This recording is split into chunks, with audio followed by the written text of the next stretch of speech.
there's always an update for Caffeinator. I don't know why. Caster Labs automatically updating stuff. I don't know why it updates by itself so much, even though nothing really changes for me. Alrighty. I hope you guys enjoy this singing as far as it goes. I'm not a good author or a good singer, so.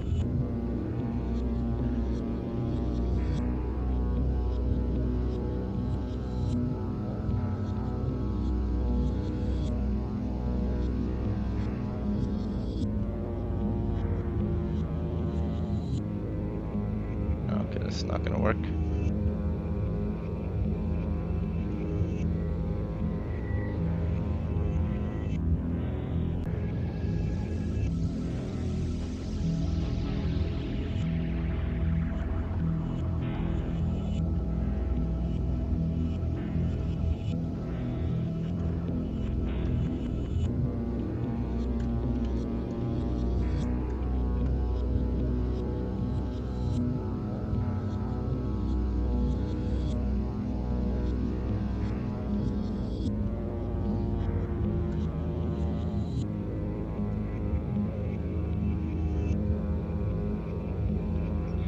Okay.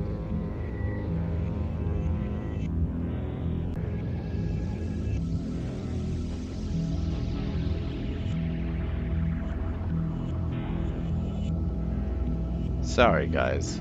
I know it's taking a little bit of time here, my bad. Open Twitch.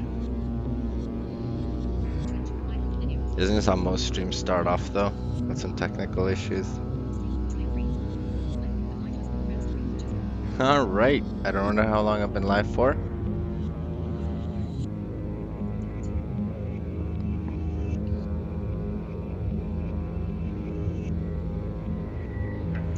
Let's just make sure the music doesn't overpower the speech. Share button. Let's just make sure the music doesn't overpower the speech. Perfect. More. Share button.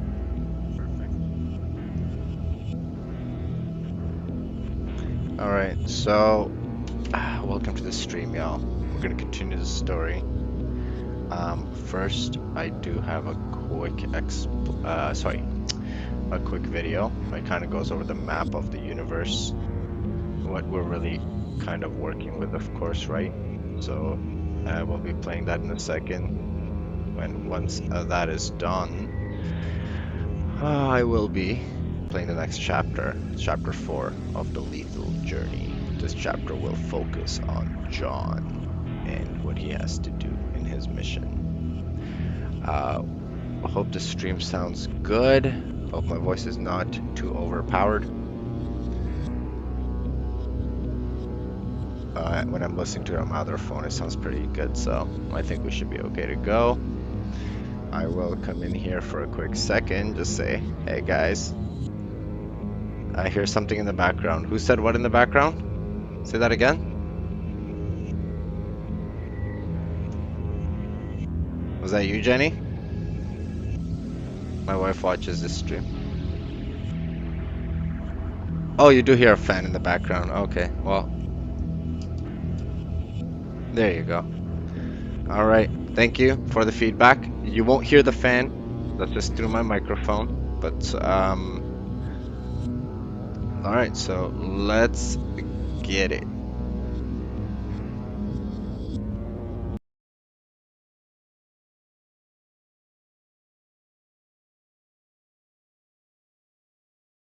Welcome back to The Explainer. Okay, today we're tackling something literally massive. We're taking a deep dive into the meticulously structured, heavily stratified geography of the incredibly gritty sci-fi universe Lethal Journey. If you really want to understand the politics, the crushing poverty, and the impending revolution of this story, you absolutely have to understand the map first. So ask yourself this. What actually happens when an entire universe is totally split between ultimate safety and absolute ultimate danger? In Lethal Journey, geography is not just some pretty backdrop, it is destiny. It's a universe where your zip code, or, well, your galactic sector and your planetary altitude literally dictates your lifespan, your social status, and your day-to-day survival. Here's our roadmap for today. We're going to start big with the Grand Galactic Grid, zoom into Alpha 1, the homeworld, head out to Bravo 3, the frontier, look at the Sierra Alpha system, and finally drop down into the junk pile's vertical inequality. All right, part 1, the Grand Galactic Grid, mapping the 50-sector sandbox. So, the very first thing to grasp here is that this galaxy, it is strictly structured. It's not some wild, free-flowing expanse. The solar governing body, that is the name of the central government, has chopped it up into a massive, rigid administrative grid consisting of exactly 50 distinct sectors. It's a universe totally obsessed with categorization and control.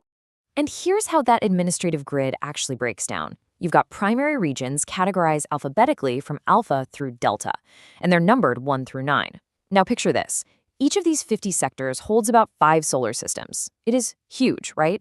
But because it's so vast, the government literally cannot monitor it all, which means you end up with tons of unexplored territories, rampant interstellar piracy, and all these localized anti-government uprisings bubbling up. Moving on to part 2, Alpha 1, the homeworld, the insulated core. This brings us to the stark reality of Sector Alpha 1. This is the homeworld. It's the absolute seat of supreme galactic power. Now, it is extremely safe, but make no mistake, that safety only exists because of the overwhelming military might of the solar governing body. If you're lucky enough to live here, you exist utterly untouched by the chaos going on everywhere else, completely shielded behind an impenetrable wall of warships. Which takes us to part 3, Bravo 3, the frontier, the isolated periphery. The geographical tension driving this universe is just wild. On one hand, you have the opulent, ridiculous safety of Alpha 1. But then, you have Sector Bravo 3. Out here on the remote frontier, it is a completely different, terrifying reality. Supply lines from the homeworld? Erratic at best. Local outposts are basically left to fend for themselves against space pirates and massive underground rebellions. The Empire might claim they own this space, but trust me, they barely control it. The source material uses a phrase that really hits the nail on the head. It says the core is completely insulated from the lawlessness of the outer rim. In this universe, distance itself is literally weaponized. That massive void between Alpha 1 and Bravo 3, that's deliberate. It ensures the ruling elite never actually have to see, let alone deal with, the desperate, violent struggles of the frontier that they're actively exploiting. Okay, part 4. The Sierra Alpha system, deep in the hostile rim. Let's zoom in a bit. Inside this specific local solar system, 2 spots really show you the sheer scale of this isolation. You've got Sierra Alpha 1, which is where our main story unfolds, but then, sitting way out on the distant edge of this exact same system, you have Sierra Alpha 2. This placement is totally key. It shows that even inside a single, forgotten frontier system, there's a central hub and an absolute neglected fringe. And finally, part 5. Junk pile, vertical inequality, the planetary pressure cooker. Now, here's the thing. Nobody actually living on the ground calls it Sierra Alpha 1. To everyone there, its universal colloquial name is the junk pile. It is a forgotten trading world that's been stripped of its resources and completely neglected by the wider galactic government. It's an exhausted planet literally running on fumes. And its defining geographical feature is the arcology. You're not wandering around open landscapes here. The planet is defined by a massive, towering, closed-loop planetary superstructure. And the golden rule in arcology? Your entire existence, your social status, the air you breathe, your safety, is dictated 100% by altitude. It creates this terrifyingly rigid society. Think of it like a giant ladder. Step 1, at the absolute top, you have these pristine, sunlit summits. Opulent, clean air, absolute luxury. Moving down to step 2, you hit the middle maintenance shafts. It's dead cold, rusty, just endless metal conduits. And then, step 3, the industrial depths at the very bottom. You're dealing with toxic smog, deafening plasma forges, and automated drones that will literally execute you on site. It's basically a massive geographical descent into hell. Because of this extreme setup, altitude is absolutely everything. Up at the top, floating above the clouds in a protective hoverpod, is Governor Frederick, this incredibly paranoid 400-pound alien ruler. In the middle, you've got ambitious bureaucrats like 22-year-old Danielle desperately trying not to fall from grace. And down at the suffocating bottom, you have millions of serfs fueling that elite wealth, alongside characters like Adam, a 10-year-old scavenger prodigy who is literally teaching himself starship engineering in the dark just to survive. The divide is vast, and it is entirely physical. So you can see how this whole place is a heavily stratified powder keg, right? Well, the match gets struck on what they call arrival day. This delicate ecosystem gets thrown into absolute chaos. Sector General Franklin's badly crippled military fleet limps back from a border ambush, drops into the junk pile's atmosphere, and demands massive dry dock repairs immediately. And Franklin gives a panicking Governor Frederick a terrifying deadline: 5 days. He has exactly 5 days to cough up missing quantum drive components that the Arcology simply does not have, or he's getting executed. This strict window acts as a massive ticking clock. It forces the lower levels to run at a brutal 150% capacity. But, and here's the crazy part, it unknowingly provides the perfect Trojan horse. An underground rebel force piggybacks in the fleet's shielded waste containers, dropping straight into the lower shafts to ignite a massive, violent insurrection. Which leaves us with this final, incredibly provocative question. In a galaxy defined by cold mechanics and these rigid, unbending geographic hierarchies, from the hyper-militarized core of Alpha-1 all the way down to the toxic, forgotten depths of the junk pile Arcology, can the sheer force of human will actually break the machine? Think about how completely your physical location dictates your power in this universe. I highly encourage you to dive into the Lethal Journey source material to find out what really happens when the absolute bottom of the map decides to rise up. Thanks for exploring this universe with me today, and I'll catch you on the next Explainer.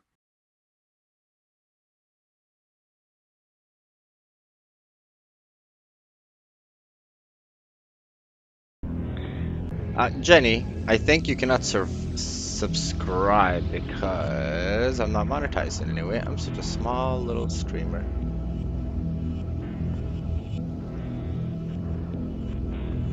Sorry, Jenny. I wish you could subscribe. That'd be pretty cool. Can you see me though? I need more followers, Jenny.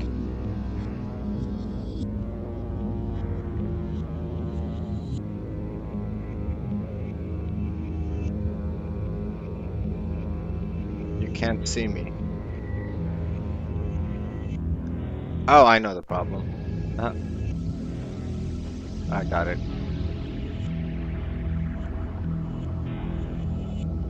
That requires some vision, Jenny, so that's something you're gonna have to help me with if you want. You're an amazing wife, so you probably would want to help me.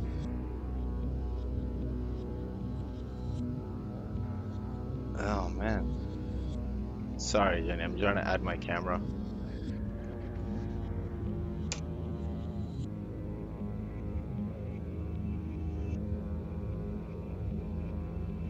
Yeah, my wife's pretty awesome.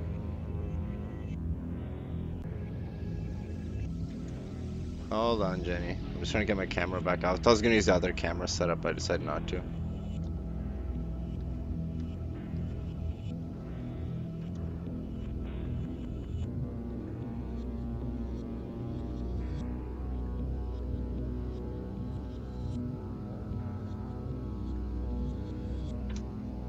How about now?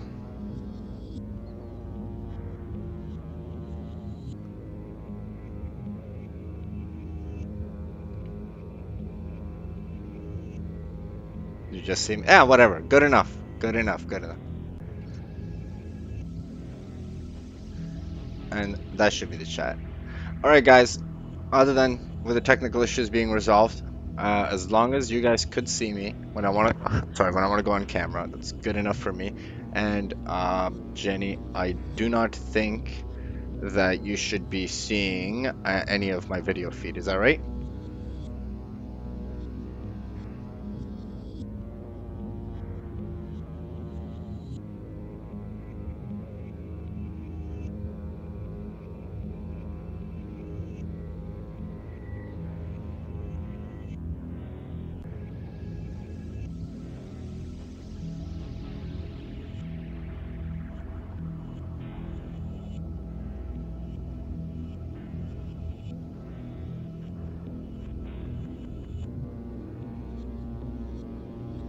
Sorry, I'm just waiting for all this stuff to get read out loud.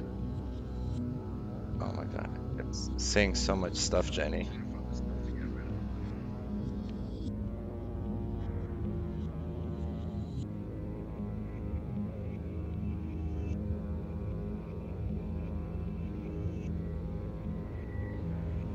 Thank you, Jenny. Sorry, I had to wait through. Yes, thank you. Sorry, Jenny, that was me because I had my phone on. How about now? You should not hear any background at all.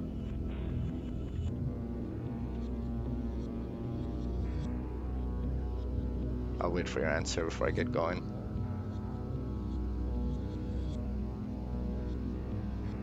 Jenny? Where'd you go? Jenny!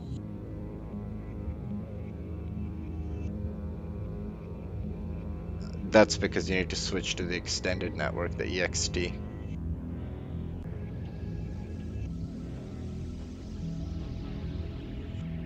Alright, I'm gonna get the next part started. Sorry guys, I apologize about the technical issues. We're just trying to iron some stuff out. I have my one viewer, which is my wife, Jenny. Right now she's pretty interested in the story, which I really appreciate it. So what we're gonna do now is we're gonna play the next part, but this time I'm gonna have this music playing in the background. Hopefully it's not too distracting. Okay, thank you, Jenny, for switching networks. I appreciate it. All right. So in this story, it's gonna be very epic, guys. I mean, it's the culminating part of one of the characters' storylines.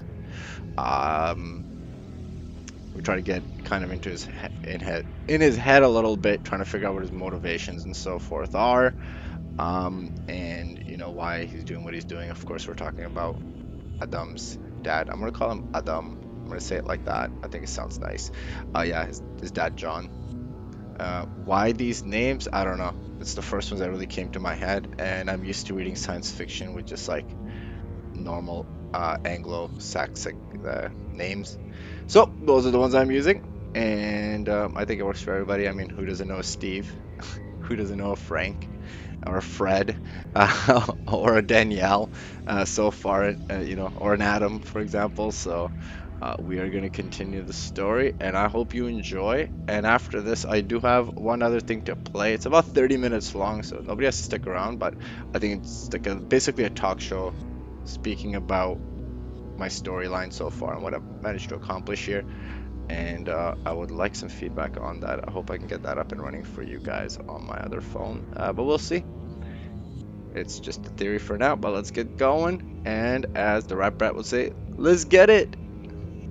Share button. More button. All iCloud. Share more. August Note 4. The alarm Note 4. The alarm inside John's skull did not ring. It vibrated through the rusted steel frame of his thin cot, sending a dull tremor through his shoulder blades.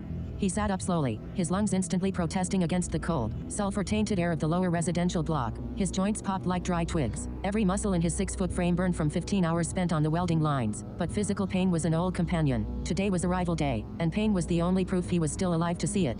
He sat on the edge of the cot for a long moment, resting his elbows on his knees and staring down at his thick, calloused hands. His knuckles were permanently scarred, laced with white ridges where plasma arcs had bitten into his flesh over the years. In the dim amber glow of the emergency panel outside his doorway, he reached into his pocket and pulled out the small piece of synthetic hardwood he had carved 3 years ago. It was smooth, worn polished by years of nervous friction. His thoughts drifted immediately to Adam. In the quiet darkness before the arcology woke to its brutal daily quota, John allowed himself to be a father. He thought of the boy's eyes, bright and endlessly curious, buried beneath a mop of unruly hair. Adam was a prodigy born in a scrap heap, while other kids in the lower tiers spent their days dodging security sweeps or running errands for black market fixers. Adam spent his hours in a sealed off, abandoned residential unit, quietly coaxing life out of dead technology. John remembered the week Adam turned 11, when the boy had managed to bypass a burnt-out optical array on a discarded medical dataput using nothing more than copper thread and a scrap battery. Adam didn't just fix machines. He understood their anatomy, feeling their pulse the way a surgeon felt a heartbeat. John closed his fist tightly around the carved token. A lump formed in his throat,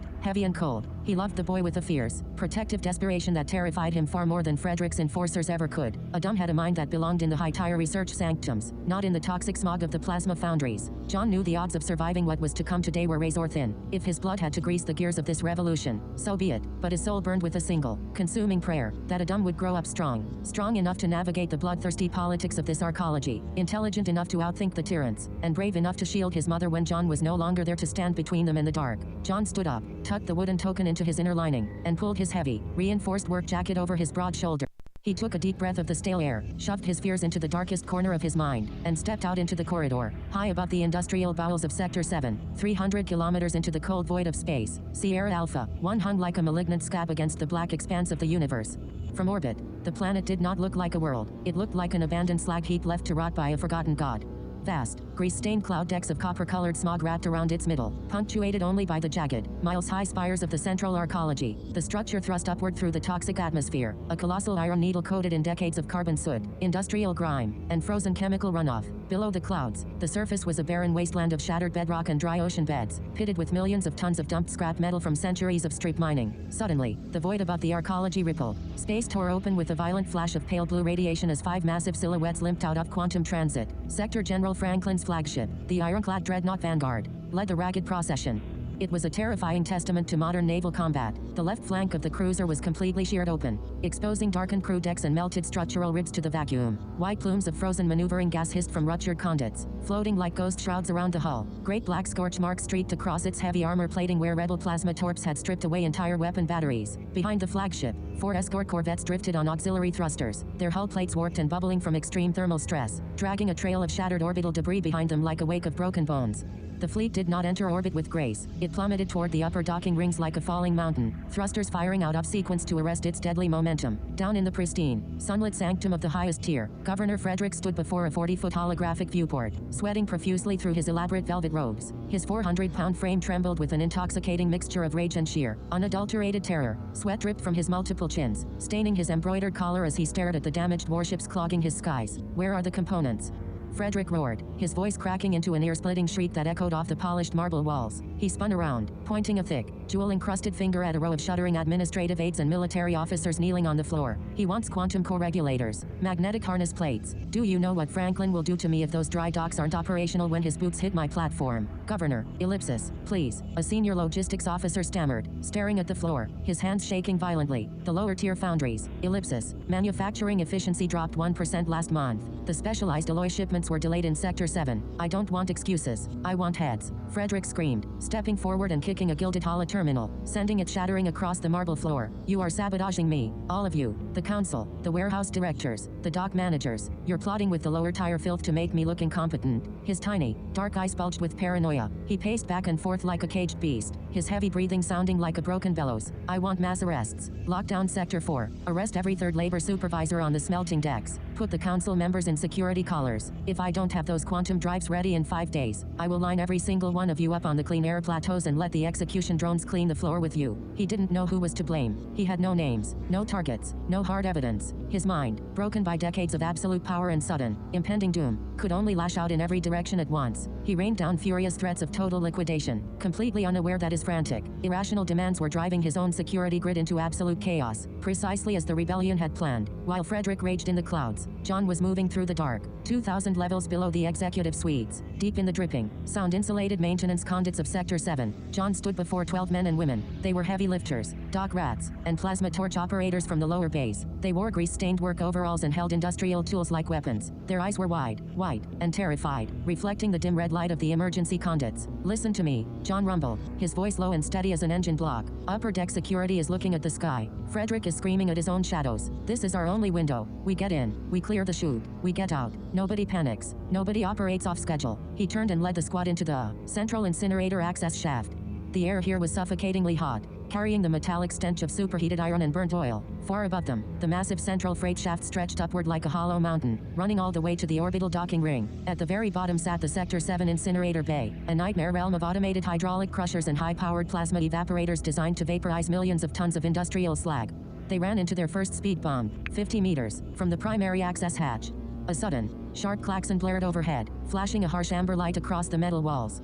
An automated blast door slid down with a deafening bang, slamming into the concrete floor and sealing the corridor shut. Security Suite 1 of the young dock rats gasped, his voice rising in panic as he backed away. They saw us. The drones are coming. Shut up, John barked, stepping up to the sealed door. He shoved the kid aside and slammed his thick palm against the manual override panel. The housing was locked with an old industrial keyway. Without hesitating, John jammed a heavy steel pry bar into the seam, leaning his entire body weight into the lever. The metal groaned, sparks flying into his face as the internal locking pins sheared off. Stephen, grab the secondary conduit cables, John ordered, sweat pouring down his forehead as his boots slipped on the oily floor. The automated system triggered a heat bleed lockdown because the upper dry docks are venting coolant. It's not a drone suite. It's an atmospheric valve dump. We have 2 minutes before superheated steam fills this hull. Stephen, a former military officer serving a penal sentence in the foundries, moved instantly. He shoved a heavy copper bypass rod into the exposed wiring panel, forcing the high-voltage leads together. A bright blue electrical arc erupted with a violent snap, scorching the sleeves of John's jacket and burning the smell of ozone into the air. With a mechanical groan, the blast door shivered and rose. 10 inches, just enough for a man to crawl through. Go, go, through the gap, John yelled, shoving the 12 workers through the narrow opening one by one. The air behind them was already shimmering with heat as the emergency steam vents opened up the conduit behind them. John squeezed through last, rolling onto the cold steel grating of the main freight chute just as a wall of roaring white steam slammed into the sealed blast door behind them. They were inside the incinerator bay. Above them, deep within the dark abyss of the central freight shaft, a sound like distant thunder began to roll down the iron walls. Orbital cranes have released, Stephen whispered, looking up into the darkness. The pods are dropping. The sound grew from a rumble to a deafening, terrifying screech of metal tearing against metal. 3 colossal, lead-line stuffed pods, each the size of a 2-story residential block, were plunging down the central shaft, gravity pulling them at terminal velocity toward the Sector 7 processing bay. They were designed to be caught by automated magnetic arresters, stabilized for 3 minutes, and then tipped directly into the grinding hydraulic crushers below. Positions, John roared, his voice cutting through the rising thunder. Get the plasma torches hot. We have 4 minutes from the moment those pods hit the gantry. The 12 local workers scrambled across the narrow catwalks, their knuckles white as they gripped heavy, pneumatic cutting rigs. Their faces were pale, bathed in the blinding orange light of the plasma core glowing beneath the floorboards. A second later, the world ended in noise. The first stuffed pod slammed into the magnetic deceleration cradle with an impact that shook the entire sector. A shockwave of rust, dust, and compressed air slammed into John's chest, nearly knocking him off the catwalk. The second and third pods crashed down a fraction of a second later, locking into the heavy steel gantry with a bone-shattering metallic crunch. Instantly, overhead timers on the wall flashed to life in bright red digital numbers. 3:59, ellipsis. 3:58, ellipsis.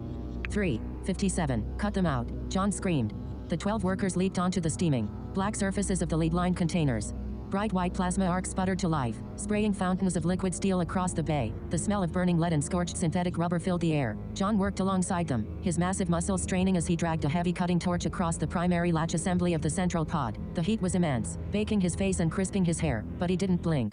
3 minutes. The outer hull plate of the central pod groaned under the heat. Stephen and 3 dock rats jammed heavy hydraulic wedges into the glowing red seam, pumping the manual levers with frantic speed. 2 minutes. It's yielding, Stephen shouted. Pull. With a loud, tearing screech, a 10-foot section of heavy armor plate fell away from the side of the pod, crashing onto the catwalk. Thick clouds of freezing white stasis fog poured out of the dark interior, spilling over the catwalk and falling into the glowing plasma pits below. The local workers cheered, stepping forward with crowbars and emergency lights to haul the off-worlders out. Then, every single one of them froze dead in their tracks. The cheer died in their throats, replaced instantly by an absolute, suffocating terror that made the air feel 20 degrees colder. Out of the freezing fog inside the pod, a shape moved. It did not move like a human being. There was no stumble, no hesitation, no adjusting to the light. A figure stepped out onto the catwalk with a silent, fluid, mechanical precision that defied natural biology. It was clad head to toe in a seamless, matte black composite carapace that absorbed the ambient orange light of the foundry. There were no seams, no straps, no tactical pouches. The suit looked less like armor and more like a synthetic skin engineered for violence. Where a face should have been, there was only a smooth, featureless black visor, a void that reflected nothing. 4 more identical figures stepped out right behind the first, moving in perfect, terrifying synchronization. 5 monolithic entities, identical in height, identical in girth, identical in posture. They radiated an aura of cold, emotionless menace so intense that it felt like a physical weight pressing down on the room. One of the young dock rats let out a strangled gasp, dropping his plasma torch. It clattered loudly against the iron floor grating. The 12 local rebels backed away slowly, their hands shaking violently as they reached for their improvised weapons. Their hard monitors, if they had been wearing them, would have been screaming. They weren't looking at freedom fighters. They felt like they were looking at imperial executioners, synthetic, hyper-aggressive killing machines that had been sent to liquidate every living soul in the room. Back up, ellipsis, get back, ellipsis. One of the lifters stammered, his eyes wide with sheer panic as he raised a heavy iron pipe. They're not human. Ellipsis, look at them. Ellipsis, they're not human. The lead figure of the 5 turned its featureless visor toward the trembling worker.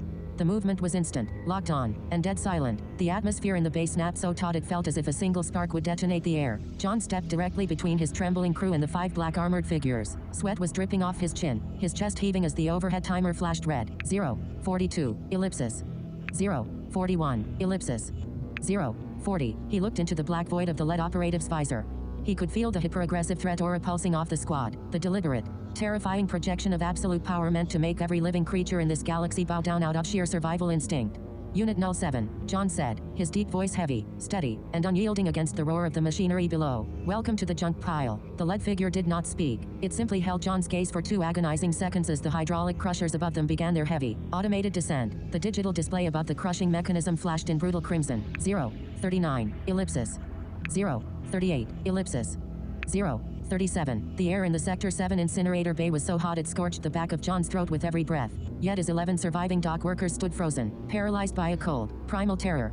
They did not see allies standing before them. They saw 5 faceless, matte black reapers wrapped in composite armor that absorbed the orange glare of the plasma pits below. To a dock rat who had spent his entire life cowering from Governor Frederick's low-tier enforcement droids, Unit 07 looked like the ultimate evolution of Imperial violence.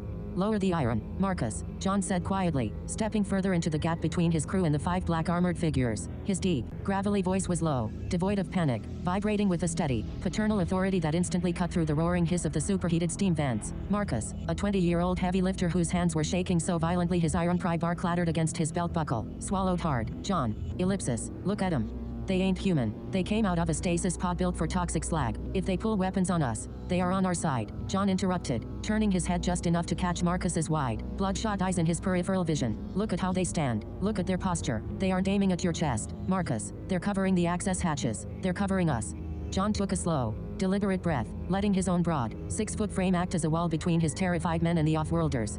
In the dark, oil-slicked underbelly of the junk pile, John had learned long ago that fear was a disease that killed faster than a plasma bolt. If his team panicked now, they would fumble the retreat, trigger the thermal sensors, and end up smashed into bloody cubes beneath the descending hydraulic plates. I taught my boy a dumb rule the day he was old enough to hold a wrench, John said, his voice carrying over the mechanical screech of the gantry. His mind flashed briefly to the quiet face of his son, sitting in that sealed-off room miles above, surrounded by wireframes and dead circuit boards. The thought of a dumb was an anchor in his chest, heavy and unbroken. I told him, respect and gratitude. You respect people for who they are, and you show gratitude for what they've done for you. And in return, you demand they respect who you are, and show gratitude for what you bring to the table. John turned fully back to face the 5 identical, featureless visors of Unit 07. Sweat rolled off his brow, stinging his eyes, but his gaze remained rock solid. These people rode in the freezing dark of a slag container for 3 weeks, wrapped in lead shielding that would have melted their organs if the seals cracked by half a millimeter. John continued, speaking as much to his men as he was to the black, armored squad. They did that to bring us the keys to our freedom. That deserves our gratitude. And who they are right now, ellipsis. They're the only thing standing between us and an early grave. So lower your tools, pick up the gear, and get ready to move. Marcus's chest heaved. He looked at John, then at the towering, silent forms of 07, and slowly lowered his iron bar. One by one, the other 10 workers let out long, shuddering exhales, the acute paralysis breaking under the weight of John's unshackable resolve. A flat, synthetic voice suddenly echoed from the central operative of 07. It did not sound like a human voice filtered through a radio, nor did it carry the mechanical raspy metallic undertone of standard Imperial security droids. It was completely flat, devoid of pitch, gender, accent, or emotion, an identical, manufactured frequency that sounded as if it were being generated by an audio synthesizer operating at absolute zero. Unit 1 to local asset, the central operative stated. The vocal array on the helmet did not light up. The sound simply emitted from the chest plate in a focused directional beam. Incinerator cycle engagement in 22 seconds. Led the way to the security perimeter junction. The figure to Unit 1's left shifted its weight with an eerie, frictionless grace, its featureless visor sweeping the upper catwalks. Unit 2 reporting perimeter clear of biological signatures. Automated defense grid in Sector 7 remains suppressed by sleeper code. Unit 3, Unit 4, Unit 5, Unit 1 commanded, its voice identical to the others, making it impossible to tell which operative was speaking without watching the subtle micro-adjustments of their shoulders. Form rear guard. Protect local assets. Move. John's eyes narrowed slightly as he watched the squad transition into a tactical wedge formation around his 11 workers. There was an inhuman, terrifying perfection to their movement. Every footstep landed in dead silence, even on the grated iron floor. Their weapons, sleek, matte black carbines without external sights or tactical lights, were held at a precise 45-degree angle, tracking the dark corners of the ceiling with synchronized fluid sweeps. John had spent 20 years navigating the underground networks of Sierra Alpha 1, rubbing shoulders with black market arms dealers, deserting military officers, and radical cell leaders. He had heard the urban legends whispered over stale synthvale in the lowest, darkest taverns of the arcology, rumors that somewhere out in the deep black, beyond the 50 administrative sectors controlled by the homeworld, there existed an shadow organization, an elite, phantom army dedicated to tearing down the tyrannical regimes of the central sectors from the inside out. Seeing 07 in motion, John knew those whispers were not legends. The technology built into those seamless suits, the specialized dampening fields that erased the sound of their footfalls, the absolute erasure of individual identity. This was not the work of a localized planetary rebellion. This was the razor tip of a massive, galactic spear. Governor Frederick and Sector General Franklin sat in their pristine upper-tier sanctuaries believing fighting a disorganized mob of starving dock workers and scrap scavengers. They had no idea that a monster was crawling up through their floorboards. Follow me, John rumbled, turning toward the narrow maintenance conduit behind the incinerator. Control room. And keep your heads down. The hydraulic plates drop at 0, 0, 0, 3, ellipsis. 0, 0, 2, ellipsis. 0, 0, 1, ellipsis. 0. Behind them, A sound like a mountain collapsing shattered the air.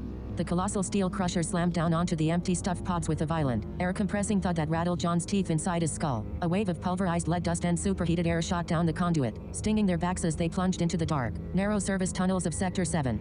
John led the pack, his massive shoulders scraping against the rusted, sweat-slicked walls of the conduit, his chest burned with a deep, tearing pain that had been building since his 15-hour shift began, but he ignored it. Every step he took was calculated. He knew every turn, every rusted valve, every blind spot in the Arcology's automated security grid. He had mapped these tunnels in his head for 5 years, preparing for this exact day. As they jogged through the subterranean darkness, the low, rhythmic thrum of the Arcology's heavy plasma foundries echoing through the rock above them, John's mind kept pulling him away from the damp metal walls. It pulled him back to his small, cramped living unit in the lower residential tier, back to his wife's tired, beautiful smile, and back to Adam. He remembered the day he had given Adam that small piece of carved hardwood he still carried in his pocket. Adam had been 8 years old, his hands filthy with grease after spending 5 hours trying to fix a broken water filtration pump for their elderly neighbor. The boy had been frustrated, tears streaking through the dirt on his cheeks because the rusted fittings kept cracking under his wrench. "Why do I have to fix it, Dad?" little Adam had asked, his voice cracking with exhaustion. "Mr. Henderson doesn't have any credits to pay us. He's just an old man who sits in the hallway." John remembered kneeling down on the cold concrete floor, taking the boy's tiny, grease-stained hands in his own massive, scarred palms. "We don't do it for credits, son," John had told him, looking deep into the boy's wide, amber eyes. "We do it because Mr. Henderson worked 40 years in the smelting pit so people like us could have air to breathe. That's called respect, Adam. You respect what he gave up for this floor, and when you fix his pump, he shows gratitude by sharing his bread with your mother. That's how human beings stay human down here. The moment we stop showing respect and gratitude to each other, Governor Frederick wins. The machine wins." John wiped a mixture of sweat and grease from his eyes as he rounded a sharp corner in the conduit. "I hope you remember that, boy," John thought, his heart aching with a fierce, suffocating love. "I hope you remember every word when the sky turns to fire. Hold. Unit 1's cold, synthetic voice sliced through John's memory. John instantly raised his hand, halting the line of workers behind him. They were standing at the threshold of a massive, circular junction vault. The air here was noticeably colder, carrying the sharp, chemical tang of high-voltage insulation and ozone. This was the primary security perimeter junction for Sector 7, a heavily armored hub that routed power, data, and security feeds between the lower industrial levels and the central vault deep within the rock face. In the center of the room sat the primary data terminal, a massive, cylindrical column of reinforced steel covered in glowing optical conduits and heavy locking clamps. It was the exact terminal where John had risked his life 36 hours ago to plant the sleeper device. Target identified. Unit 2 reported. Its featureless visor locked onto the terminal. Sleeper device status, dormant. System integrity at 98%. Unit 1 stepped forward, pulling a compact, silver interface module from a concealed housing in its forearm armor. Deploying off-world decryption key. Time to override. 2 minutes, 30 seconds. Make it quick, Stephen murmured, stepping up beside John, his hand resting on a heavy plasma torch strapped to his hip. The automated sweep routines in this sector reset every 3 minutes. If the main server detects a high-bandwidth data transfer coming from a low-tier terminal, it's going to trigger a hard lockdown. Unit 1 did not respond. It simply jammed the silver module directly into the core junction port. Instantly, the glowing blue optical lines covering the terminal turned a harsh, frantic purple. High-speed streams of encrypted code began cascading down the terminal's diagnostic screens, illuminating the dark junction room in a pulsing, unnatural light. For 60 seconds, the room was silent save for the hum of the data transfer. John stood near the entrance archway, his eyes scanning the dark conduits above them. His instincts, sharpened by decades of survival in the industrial depths, were screaming that something was wrong. The air felt too still. The ambient hum of the sector's cooling fans had subtly shifted frequency. Unit 3, John said, turning his head toward the black armored operative standing near the left tunnel. Check the primary relay line overhead. Is the power draw normal? Before Unit 3 could adjust its visor, a deafening, high-pitched screech shattered the silence of the vault. Red emergency strobes erupted across the ceiling, drowning the room in blood-colored light. From the heavy steel archways above the 4 entry tunnels, thick blast shields began sliding down with a violent, pneumatic hiss. Warning, an automated, synthesized female voice echoed from the ceiling speakers. Unusual data transfer detected on primary junction 7 Alpha. Counter-intrusion protocol engaged. Hard lockdown initiated. Automated defensive sweep deploying in 30 seconds. Damn it, Marcus yelled, lunging toward the exit tunnel as a massive steel blast door slammed shut, sealing off their retreat. The system caught the key. The key is working, Unit 1 stated flatly, its hands remaining perfectly still on the interface module as the purple code cascaded faster across the screens. Decryption progress, 40%. Override cannot be interrupted. If the module is removed prior to completion, the sleeper code will be permanently purged from the primary data bus. We can't stay in here, Stephen shouted, drawing his plasma torch as a heavy metallic grinding noise began echoing from the ventilation shafts above. Those are automated defense turrets in the ceiling. Once those hatches open, they'll fill this room with high-frequency laser fire. There's no cover in here. John looked at the terminal. The decryption timer on the silver module was counting down. 1:20, ellipsis. 1:19, ellipsis. 1:18. He looked at his 11 men, huddled together in the center of the room, their eyes wide with panic. He looked at Stephen, his loyal friend who had sacrificed his own freedom to help build this resistance. Then he looked toward the northern blast door, the door that led directly to the central vault where the atomic integrator was supposed to be resting. The blast door was descending rapidly, its heavy steel teeth just 2 feet from slamming into the concrete floor. If that door sealed completely, the electronic locks would engage, trapping them in the junction room to be shredded by the automated turrets, and the vault would remain sealed forever. Stephen, John said. His voice was no longer loud, it was soft, clear, and absolute. Stephen turned, looking at John. The color drained from Stephen's face as he saw the expression in John's eyes. John, ellipsis. No, don't look at me like that. We move together. The blast door's override mechanism is on the outside of the frame, John said, stepping toward the descending steel door. The main breaker is jammed under the primary hydraulic track. Someone has to lift the manual release lever and hold the high-voltage bypass cables together from the outside so the door stays open while the decryption finishes. John, the high-voltage line will burn you alive, Stephen yelled, lunging forward to grab John's arm. We can find another way. Unit 07 can cut through the door. Unit 07 needs every second to finish the decryption, John barked, shoving Stephen back with a single, powerful push that sent the younger man staggering. If they stop now, the sleeper code dies. The off-worlders die. Everything we built for 5 years disappears. John turned and looked at the 5 black armored figures of Unit 07. For the first time, Unit 1 paused, its featureless black visor tilting slightly toward John. Local asset John, Unit 1 stated, its synthetic voice remaining eerie and flat despite the red strobes flashing around them. Manual override of the secondary blast shield requires sustained physical contact with exposed 440-volt conduit lines. Biological survival probability is 0%. John offered a small, tired smile. The fear that had been lingering in the corners of his mind for weeks suddenly evaporated, replaced by a profound, serene clarity. He wasn't afraid anymore. He was a father, and his work was almost done. Tell my son, John said, looking directly into the black void of Unit 1's visor, that his father kept his word. Tell him to respect who he is, and never stop showing gratitude to the people who fight beside him. Waiting for a response, John dropped to his knees and slid his massive 6-foot frame under the descending edge of the heavy steel blast door, tumbling out into the outer corridor just as the door slammed down to within 3 inches of the floor. John, Stephen's voice screamed from the other side of the steel plate, muffled and desperate. Outside in the outer corridor, the automated defense grid was already waking up. 2 heavy, dual-barrel plasma turrets dropped from the ceiling hatches, 30 feet away, their targeting lasers painting bright red crosses across John's chest. John didn't look at the turrets.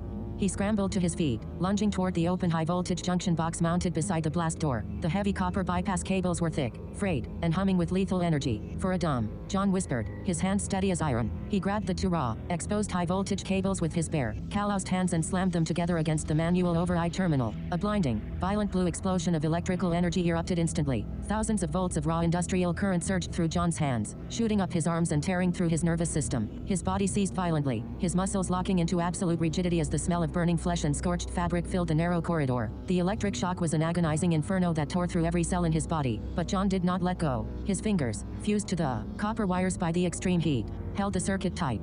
With a loud pneumatic groan, the heavy steel blast door shuddered, locked in place, 3 inches above the floor, refusing to seal shut. Hold it, ellipsis. John's mind screamed through the blinding white pain that consumed his vision. Hold it for the boy, ellipsis. Hold it for the revolution, ellipsis. The dual plasma turrets down the hall locked onto his standing silhouette. A volley of superheated blue plasma bolts erupted from the barrels, tearing through the air and slamming into John's chest and shoulders. The impact tore through his heavy work jacket, cauterizing his flesh and knocking the breath from his lungs. But his locked, electrical muscle spasms kept his hands clamped onto the high-voltage wires. He stood like an iron colossus in the center of the corridor, taking the full brunt of the automated system's fury, refusing to fall. Inside the junction room, the silver interface module on the central terminal chimed with a clear, high-pitched tone. Decryption complete, Unit 1 announced flatly, pulling the module from the port. Primary vault security overridden. Sleeper code active. The heavy vault doors at the far end of the room hissed open, breaking a seal that had remained untouched for 25 years. Stephen and the 11 workers scrambled under the jammed blast door, rushing out into the corridor. Stephen caught John's collapsing body as the high-voltage circuit finally shorted out, showering the hall in dying sparks. The plasma turrets above clicked off, their targeting systems cleared as the sleeper code flooded the sector's mainframe. Stephen fell to his knees on the cold floor, cradling John's upper body in his arms. John's chest was ruined, his hands charred black, his breathing a shallow, wet rattle. Yet, his eyes were open, staring up through the dim red emergency lights toward the ceiling. John, ellipsis. John, hold on, brother, Stephen sobbed. his hands covered in soot as he pressed against John's chest. We got it open. The vault is open. John's trembling. Blackened right hand moved slightly, his fingers weakly brushing against the inner pocket of his jacket where the small carved wooden token rested. He couldn't speak. His throat was scorched, his lungs failing. But as he looked up into Stephen's weeping face, a faint, peaceful warmth settled behind his eyes. He didn't see the dark, grease-stained walls of Sector 7 anymore. In his mind, he saw a dome. He saw his son standing on the sunlit upper plateaus of a free world, holding his mother's hand, looking up at a clean blue sky that had never known the smog of Governor Frederick's foundries. He saw a boy who would grow into a strong, righteous man, a man built on respect, built on gratitude, built on the unbreakable foundation his father had laid with his final breath. Unit 1 stepped through the jammed blast door, its matte black suit pristine, its featureless visor looking down at the dying man. Local asset John. Unit 1's cold, identical voice echoed through the quiet corridor. Your mission objective has been achieved. John's chest gave one final, slow rise, and then sank still. The harsh, rhythmic thrum of the Arcology's plasma foundries echoed through the rock around them. But for John, the noise finally faded into absolute, beautiful, silence. Text field. Whoa. Like, whoa. Some crazy stuff's about to go down in the next part. Alright, let me see if I can do what I said I was going to try to do earlier. Let's give it a shot. Hopefully it goes well. Let's see.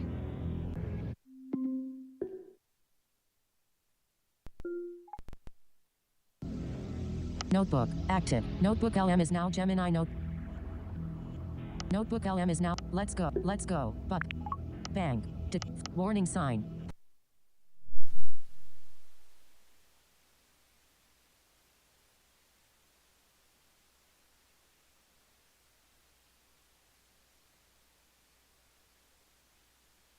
Sorry guys, just give me a minute. I gotta get logged in here and just see which account it is.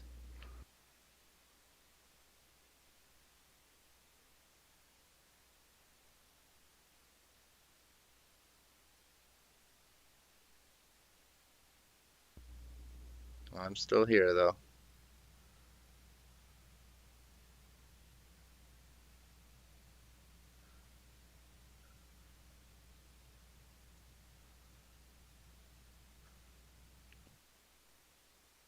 Okay, that should be the right account. Let's see.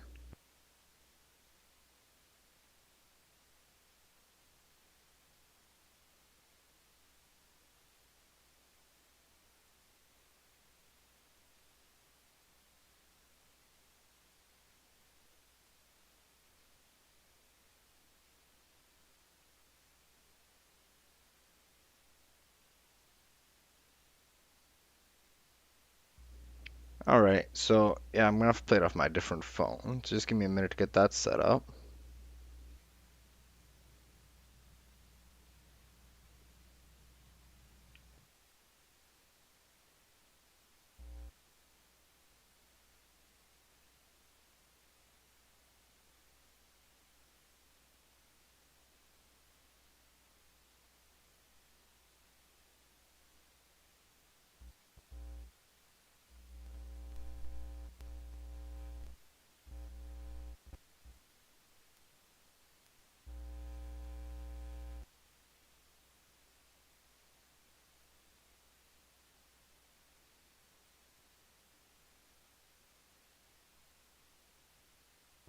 Alright, so because I have to hook my iPhone that takes a USB-C connection, I'm gonna have to plug a different kind of adapter in there, which I've done now.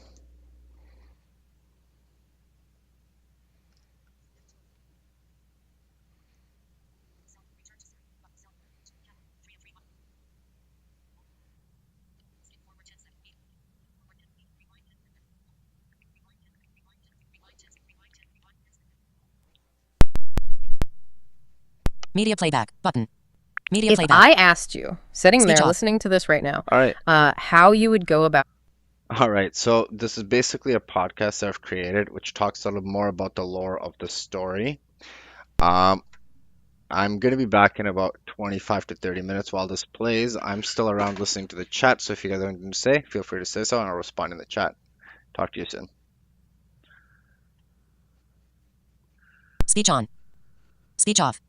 destroying a heavily militarized planet-wide empire. Oh, you'd want an armada. Right. You'd ask me for an armada. You'd want, laser batteries, thousands of troops, Download Twitch and from the App like Store. a coordinated orbital strike. Naturally. Yeah. But today's deep dive into the lore documents and the narratives from this incredible world-building project called Lethal Journey, it proves that you don't actually need a massive army. No, you really Download don't. You Twitch really from the only App need two Store. things. You need a commercial waste disposal schedule and a 1% drop in spreadsheet efficiency. Yeah, which is just mind-blowing when you really get into it. It is. So today, our mission is to completely decode the architecture of a society on the absolute brink of systemic collapse.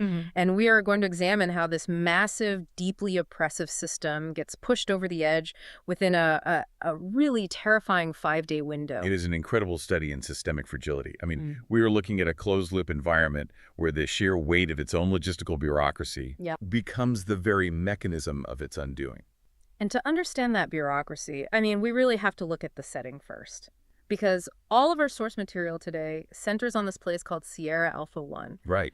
which is this forgotten trading world sitting way out in Sector Bravo 3. It's practically severed from the wider galactic government. Yeah, and the billions of people who actually live there, they don't even use that official designation. Well, They just call it the junk pile. the junk pile. Exactly.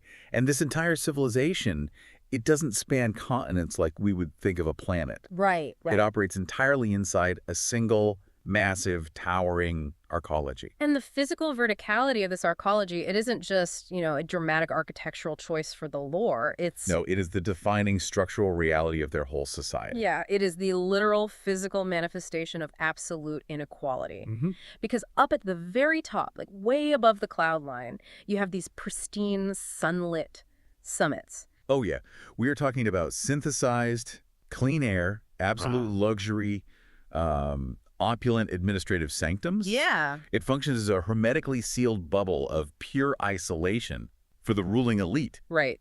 But if you take, say, a high-speed freight elevator down just a few kilometers, Oh, man, the atmospheric differential alone is staggering. it's a completely different world. The bottom tiers are entirely defined by dead cold, toxic smog, structural rust, and just the deafening physical roar of these hazardous plasma forges. Yeah, the lore actually describes the air down there as smelling like raw sulfur and scorched copper. Wow. And wandering those lower industrial levels, you have these lethal automated defense drones Just patrolling. just patrolling. Yeah. You have billions of human laborers essentially living and dying in the dark, doing absolutely nothing but processing raw planetary materials to fuel the isolated wealth up in the clouds. Which brings us to the core thematic disconnect that really anchors all of our sources today. Yeah. It is a massive blind spot because the ruling elite at the top, they're managing macro-level crises. They are looking at planetary defense grids and, trade route monopolies. But the billions trapped at the bottom, Yeah. they are completely oblivious to any of that geopolitical maneuvering. They are fighting an exhausting, brutal daily battle just to find a functioning air filter so they can draw another breath. Okay, let's unpack this. Because if you want to overthrow a closed-loop superstructure like the junk pile, you can't just march an angry mob up the central stairs. No, absolutely not. They have automated defense grids that would vaporize organic matter in a microsecond. Right, you just be gone. Exactly. So how does the underground rebellion actually begin the collapse? Well, they don't detonate a bomb in a public square. Yeah, They right. introduce a statistical anomaly. Exactly. Across the entire arcology, the manufacturing efficiency drops. But it doesn't plummet. Right. It drops by exactly 1%.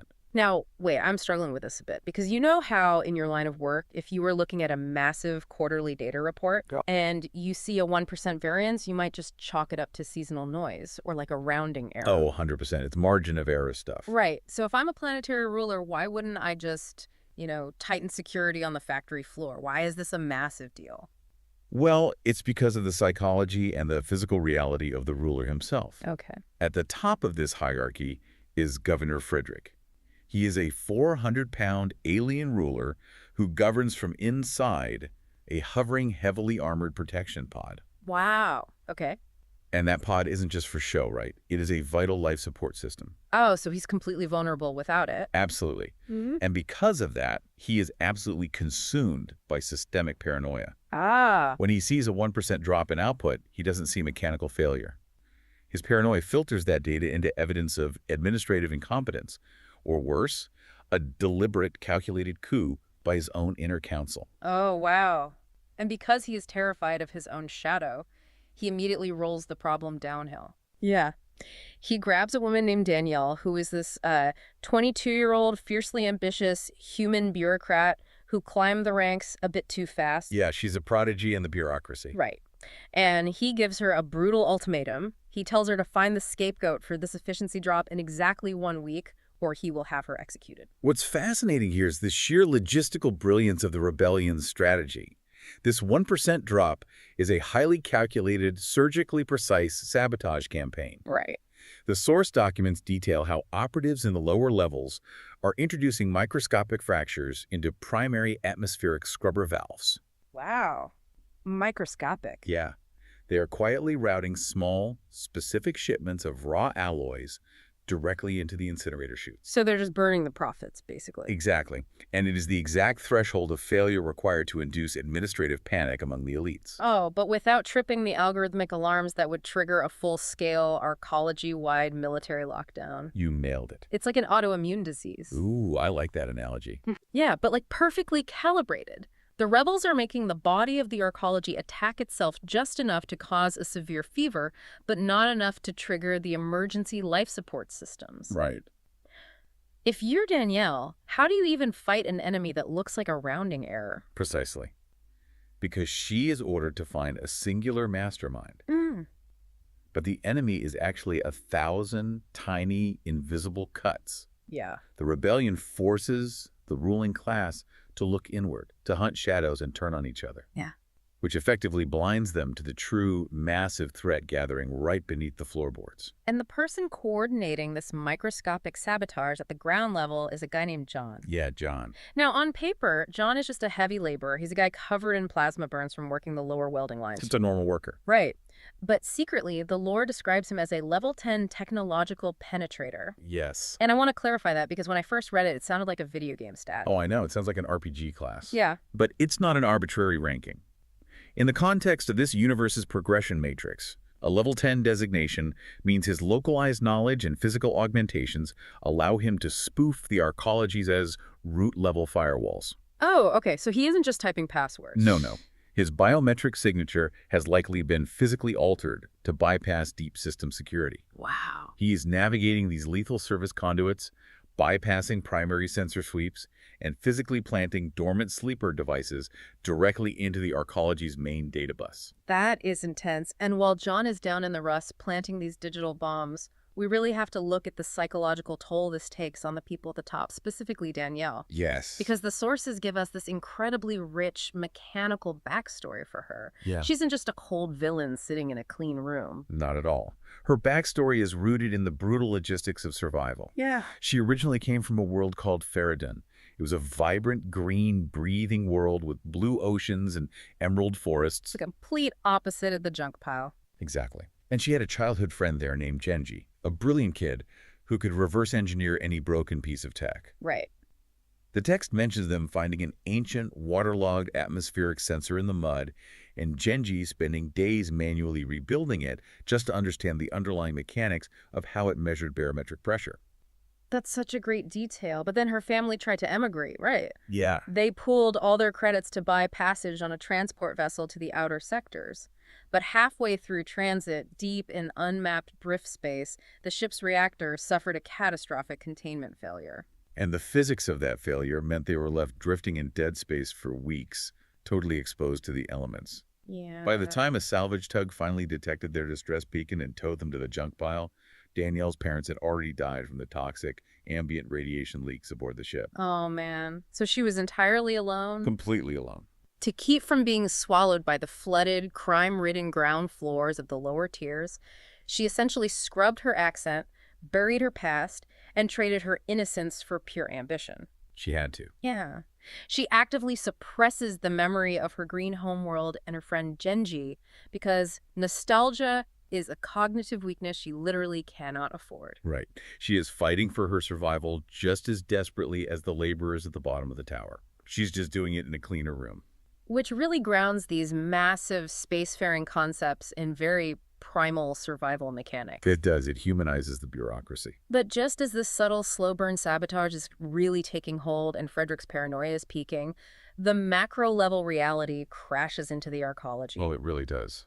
The situation accelerates violently because Sector General Franklin arrives. And this arrival shifts the entire geopolitical and logistical landscape of the junk pile. Right.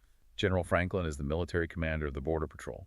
The lore states his fleet was recently ambushed by off-world rebels. Oh, wow. Out of 15 heavy warships, 10 were utterly obliterated. Gone. Gone.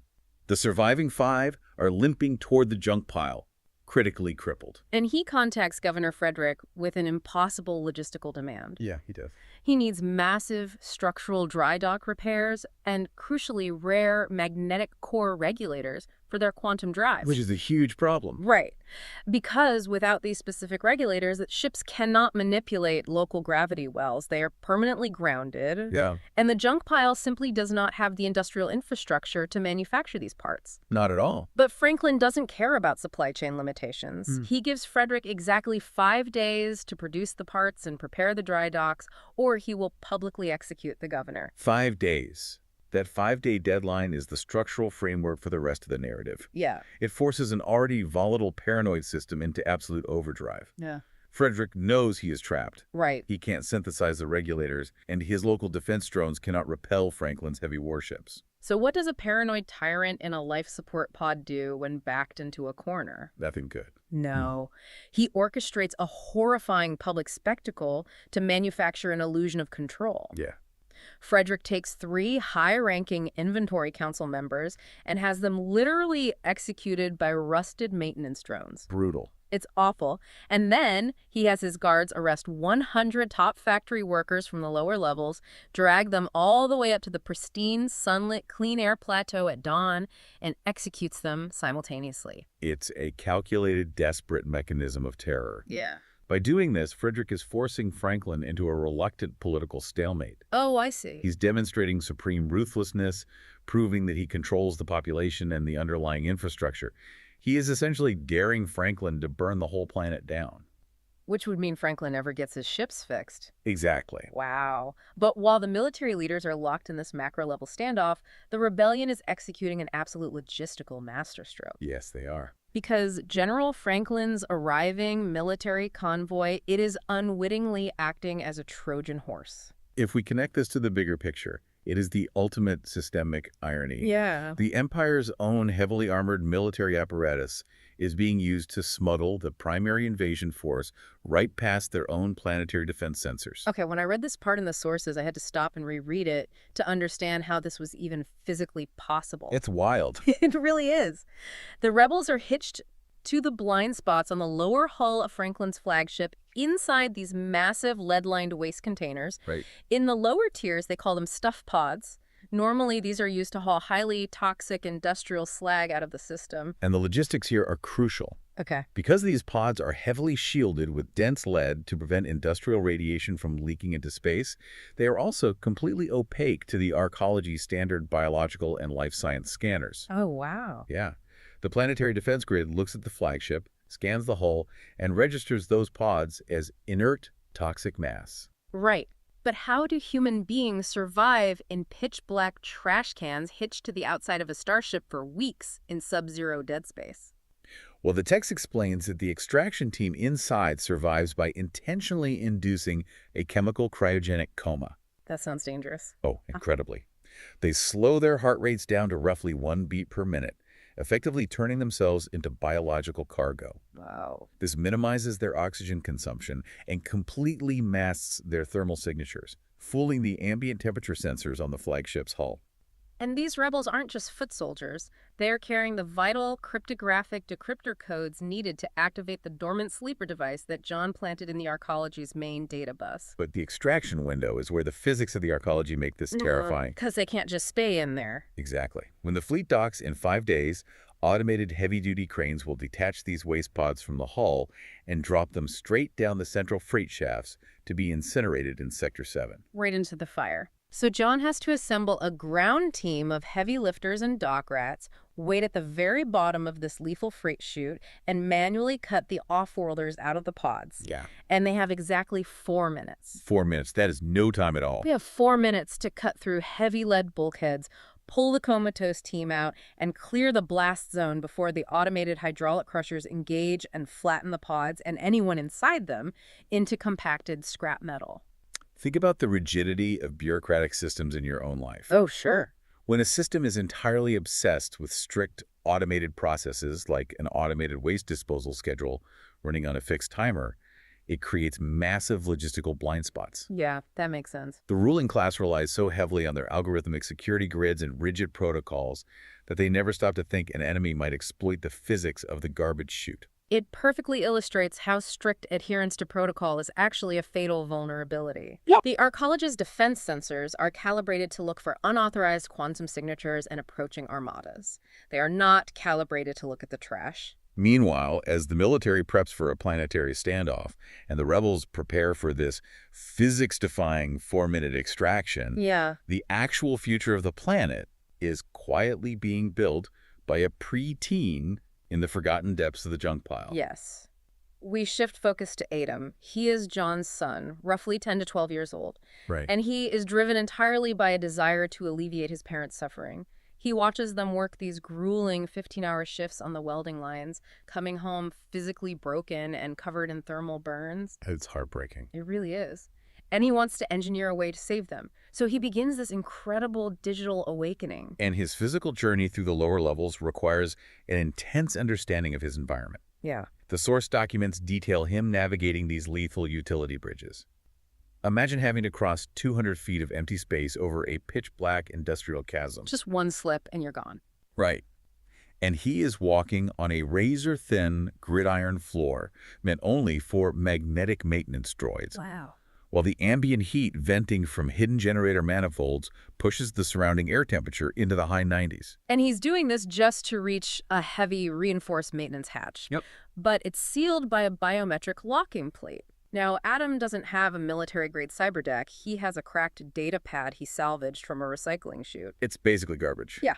So he strips a fraying interface cable to expose the bare copper filaments and literally jams them into the data pins of the lock. It is a raw, primitive hack based on physical engineering rather than software coding. Okay. When the lock system detects the unauthorized intrusion, it initiates a hard lockdown. Uh-oh. In 3 seconds, the automated defense protocols are designed to trace the feedback loop and dispatch lethal perimeter defense drones units equipped with rotary plasma cannons that will vaporize a target instantly. So how does a 10-year-old beat a military-grade Counter-Strike? He has to think outside the box. Yeah, he doesn't try to outcode the firewall. He executes a dirty brute force routing trick.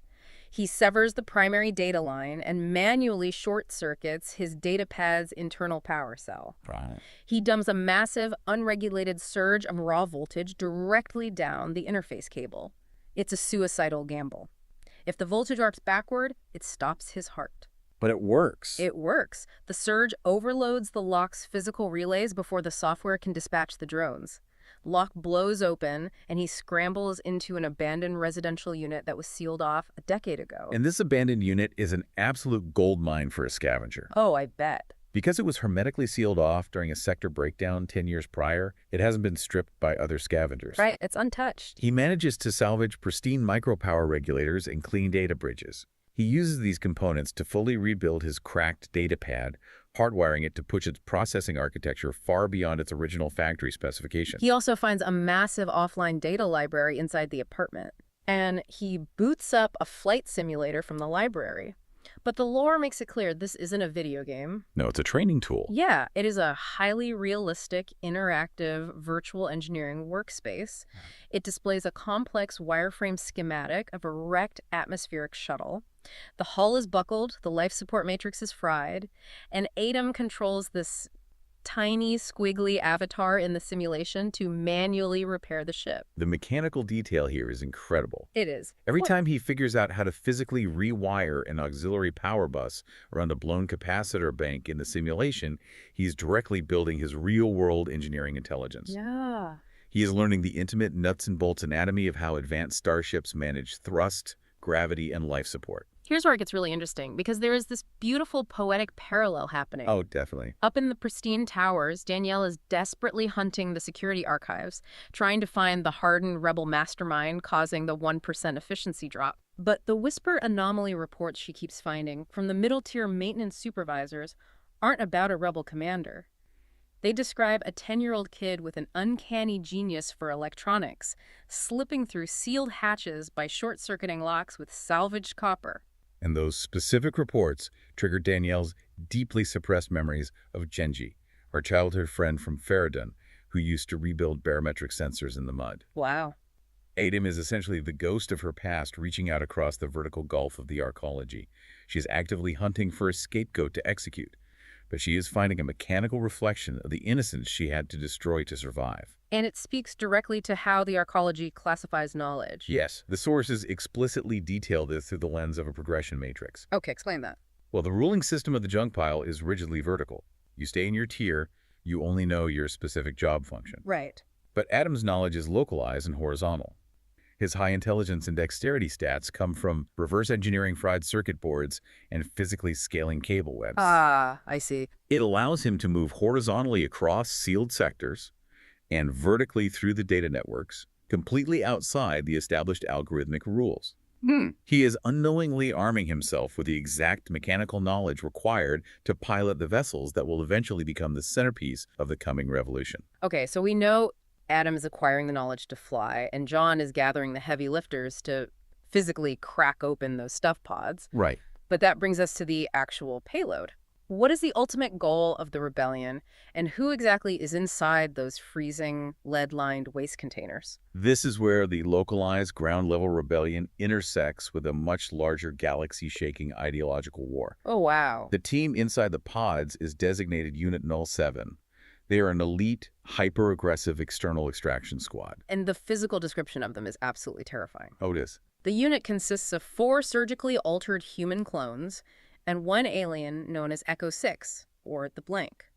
Through extreme, highly invasive surgical modification, all 5 of them share identical artificial bodies and featureless, hermetically sealed environmental suits. Yeah, they have completely erased their original genders, species markers, and facial identities. But their appearance is a highly intentional psychological subversion. Right. They project this terrifying, faceless, stormtrooper-like presence because, in their wider universe, the Galactic Empire only respects and responds to extreme fear and extortion. Exactly. But their true underlying ideology is radically opposed to the Empire.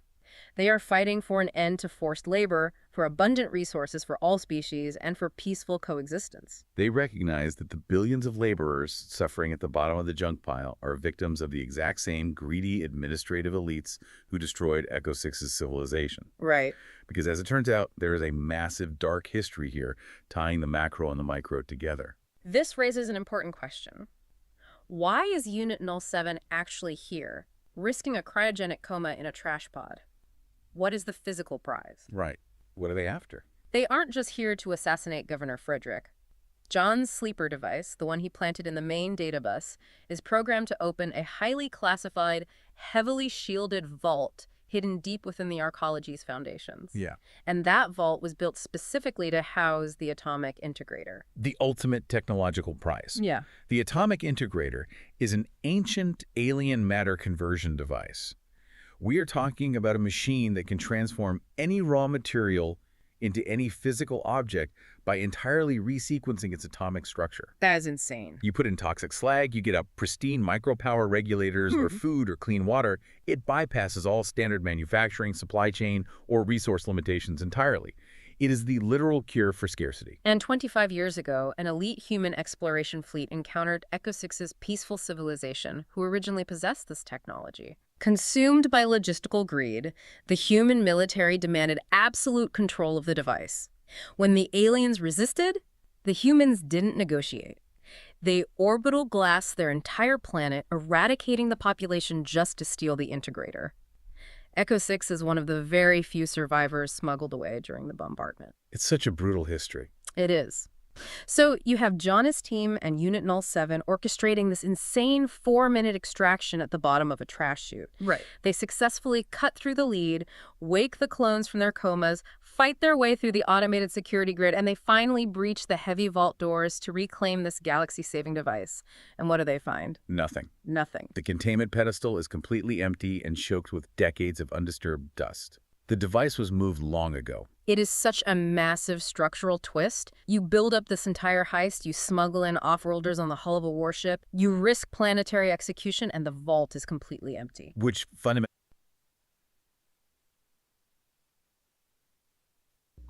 All right.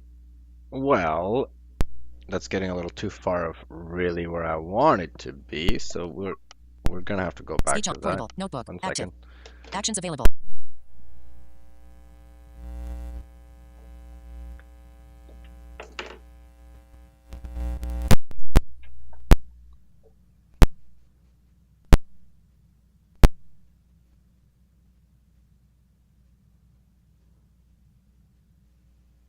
Oh. 2:02 p.m. Home. 3 unread messages. Twitch. Mail. App Store. Notebook. Notes. VLC. Active. Messages. Sarvid Welland. May Allah give you the strength to bring your own family back together. Oops. That. Yeah.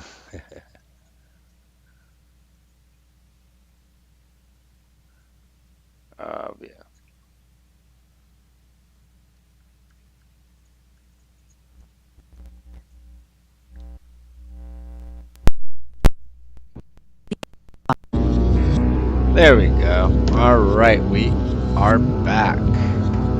Obviously, like anything else, there's always going to be technical issues. So, what I'm going to try to do now is get a video uploaded. Does it sound weird, Jenny? Is the music too loud?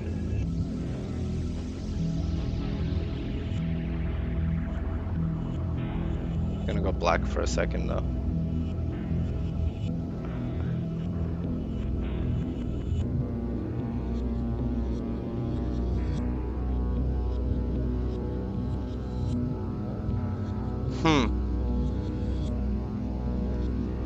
Open Twitch. Let me see, Jenny. Let me check it out.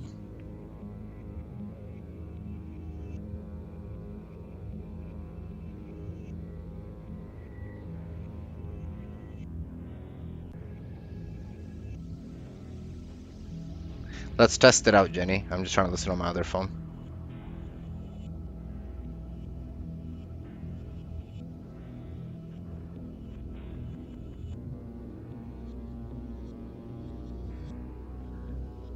Alright, sounds pretty good. And there you go. You should be able to see me. So, what I'm going to try to do next is I have a video that I'm going to try to play, if it's going to work. I think we're going to skip that for now, actually. Perfect, Jenny. Thank you. Thank you for watching my stream. I do appreciate it. You know what I will do? I'll just give you guys a quick rundown on how me and my wife met. So, actually, this was in 2019. I think it was like October or November. And me and my friend were going to a random bar that I had never been to. And as soon as I walked in, because my friend was guiding me at this point, this was 6 years ago, but I was still really blind, obviously. So we walked into the bar, and I was holding on to his elbow basically because he's guiding me. I don't have my cane in my hand. It was in my pocket. It was like an identification cane. It's a lot smaller, more portable. I like it more. And then she is working at the bar. Obviously I can't see how she looks or anything, but I heard her voice and it sounded pretty cute. And she's like, "Sir, are you I was about to order a drink." She's like, "Sir, are you driving?" I'm like, "No, I'm blind." And then I whip out my ID cane, I extend it, and I'm like, "Look, I'm blind, And she's like, okay. So from then on, she just she made a couple jokes. I just randomly made me laugh a few times that night. And then in the future, I started coming there more, and we started hanging out a little bit. And then, all the lockdowns and all that stuff happened. She moved in with me. This was back in Mississauga. We lived in that condo for, I think, like a year. Ended up renting that place out. We moved to another city called Welland. and rented another house there with one of her friends. We lived there for about a year. And then we eventually bought this house in Niagara Falls in 2022. We've been here, well, we've owned the house for 4 years. It was rented out for a year and a half. We moved to Nova Scotia for, I think it was like 18 months just to help out some family for a little bit. Our renters over here eventually did want to move, so you know, we said okay, fine. Our lease in Nova Scotia at that point was done anyway, so we did come back. Back on, I think it was January of this, no, late December of 2025. So we've been back in our house. This house, it was a 4-level side split. We're the second owners. It's from 1968, I believe. And what we did is downstairs, it is like a side split. Basically, we have 4 levels of living in here. So we put in an extra bathroom upstairs, opened, designed the whole middle area, bar and everything. So eventually, when we do a live stream with me and my wife, I'll show you guys around and you can see. And I'll save that on here. And yeah, put another unit down there. So we did have 2 units right now. It's just sitting empty. We just use it as a guest suite, so it's pretty nice just to have when we might need it in the future, of course. Other than that, I work for a big company, and I've been working there about 10 years. I started at a movie theater when I was, what was I? I think it was back in 2010. It was my first job that I ever got. So I was fresh out of college. Human resources diploma in hand, ready to get into that human resources workplace. And as soon as I came out, everybody basically said, hey, you know, if you want an entry-level job, you need 3 this is ridiculous, you need 3 years of experience in the workplace. I was like, how do you get 3 years of experience in the workplace when it's your first job, right? So I went through this awesome company called The Bennett Edge in Brampton, Ontario. They got me a job at a AMC movie theater, and I worked there for a year. Was literally started with like 4 hours a week. Minimum wage I think was $10 an hour at the time, and I worked there for 2 years. About a year into working there, they got bought out by AMC. Sorry, Cineplex, I mean. AMC got bought out by Cineplex at that time, so they switched ownership. I stayed there for another year. Near the end of it, they got me a job working cable technical support for a large cable company here in Ontario, through like a contractor or like a second level, basically, not in-house. So again, I think it was like $12 an hour, but that was a full-time job, so I was typically on 5 days a week, waking up at like 4:30 in the morning, get ready, go to walk up the block when I could still see more, hop on the bus, take that down to Lakeshore, which is about a 25-minute bus ride, I think it was. Take a GO train from there to all the way to Burlington, which I think was roughly about 35-minute trip maybe on the train. Walk about almost like a kilometer in total to catch the next bus. And that was about a 20-minute trip to the mall that I worked at, which was I think it was on Guelph line. I forget the name of the mall. I think Burlington Mall maybe. And I worked there until for I think 3 years in total. Eventually, I did start working from home and doing the long 4 10-hour shifts in a week to get the 3 days off. So I really got used to that. I did get hired near the end of that by a much bigger company, which I work at now, and kind of progressed my way from just entry-level customer service all the way to, let's say, like a middle professional role now after 10 years. It's been a great journey. Me and my wife have been together for 6 years. In September, we'll be married for 4 years now, and it's been just like good fun. We've done a lot of things. I have tons and tons of our videos all over, TikTok, YouTube. So there's a lot to kind of get to know us if you're interested ever. I will continue to obviously work on this book and story/game that I'm doing. I'll try to intersperse it with other media that I generate related to my universe, and yeah, it's a pretty good role-playing story for me. I'm really enjoying it. I try to obviously control what the what the AI generates or says to make it appropriate, but at the same time add that human touch. And I hope you guys do end up enjoying it. All right, well, I gotta go. Got a bunch of stuff to do today. Hope y'all have a great day. And